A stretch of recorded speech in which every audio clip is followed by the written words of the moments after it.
Presiden Prabowo Subianto menyebut langkah digitalisasi untuk pembelajaran di tanah air merupakan upaya untuk melakukan lompatan dan mengatasi kekurangan yang masih ada dalam dunia pendidikan Indonesia. Dalam pidatonya saat meresmikan digitalisasi pembelajaran di SMPN 4 Bekasi, Jawa Barat, Presiden menyatakan pihaknya menyadari masih ada sejumlah kekurangan. Salah satunya adalah kompetensi para guru yang menurutnya masih bisa ditingkatkan dan diperkaya dengan berbagai ilmu dan kemampuan. Kepala negara juga menyoroti fasilitas sekolah yang dinilai masih belum lengkap di berbagai daerah. Namun Presiden menegaskan dirinya bertekad untuk memperbaiki dan terus menyempurnakan fasilitas pendidikan di Indonesia. Dan kita ingin konsolidasi sekolah-sekolah itu. Kalau sekolah-sekolah itu muridnya sudah kurang, kita konsolidasikan. Dan kita bikin sekolah-sekolah yang bagus.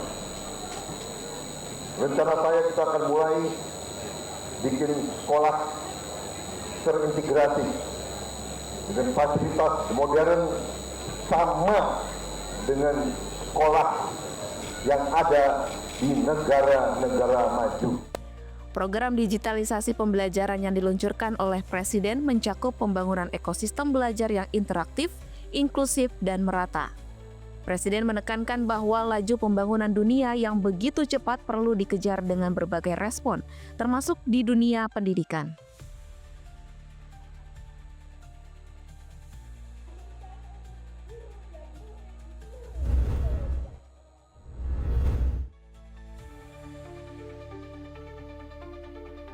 Badan Nasional Penanggulangan Bencana atau BNPB menyatakan upaya pencarian korban longsor di Cilacap terus dimaksimalkan seiring membaiknya kondisi cuaca. Operasi pencarian diharapkan dapat dilakukan sesuai standar 7 hari dengan dukungan pesawat dan perlengkapan lapangan untuk menjangkau lokasi terdampak. Hal tersebut disampaikan oleh Kepala Pusat Data, Informasi dan Komunikasi Kebencanaan BNPB dalam disaster briefing secara daring.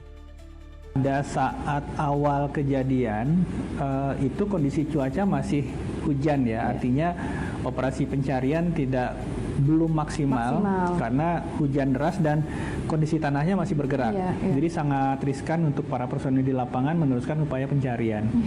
Hari pertama, hari kedua, hari ketiga BNPB itu mulai menggeser pesawat OMC yang dari Jawa Barat ke Jawa Tengah. Nah di hari ketiga mulai berkurang hujannya. Alhamdulillah di hari keempat ini kondisi sangat mendukung untuk proses evakuasi. Optimalisasi upaya pencarian.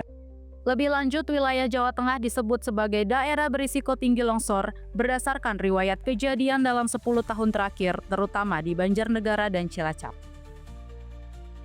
BNPB menegaskan tanda-tanda awal longsor dapat dilihat secara visual, seperti kemiringan pohon atau retakan tanah yang harus diwaspadai masyarakat.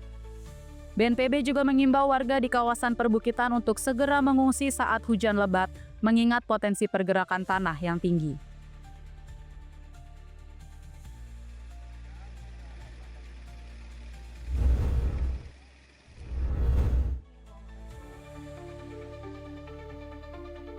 Pemerintah Indonesia tengah menggodok peraturan Presiden atau Perpres yang membuka peluang Pertamina untuk membeli langsung minyak dari perusahaan Amerika Serikat tanpa adanya proses lelang. Menteri Koordinator Bidang Perekonomian Erlangga Hartarto mengatakan, peraturan Presiden tersebut merupakan bagian dari perjanjian tarif resiprokal dengan Amerika Serikat. Menurut Erlangga, hal itu segera dijalankan saat kebijakan tarif resiprokal kedua negara telah final, dengan penandatanganan yang ditargetkan selesai pada tahun ini. Sebetulnya hampir semua teks sudah kita bahas. Jadi kita juga sudah kirim dengan Amerika, tinggal finalisasi legal draftingnya, both side. Ada ekspektasi Pak? Apa? Targetnya ya tahun ini. Potensi protes dari negara lain gimana Pak Menko? Seperti dari UK? Tidak protes, saya sudah bicara. Cuman pasti tentu kalau kita memberikan fasilitas ke satu negara, negara yang lain kepingin juga. Tapi itu normal-normal saja. Erlangga menambahkan bahwa dalam pelaksanaannya nanti Indonesia berkomitmen untuk mengimpor energi sebesar 15 miliar dolar Amerika. Indonesia juga turut menanamkan modal sebesar 10 miliar dolar Amerika atau lebih dari 167,36 triliun rupiah ke Amerika Serikat untuk memproduksi blue ammonia yang lebih ramah lingkungan.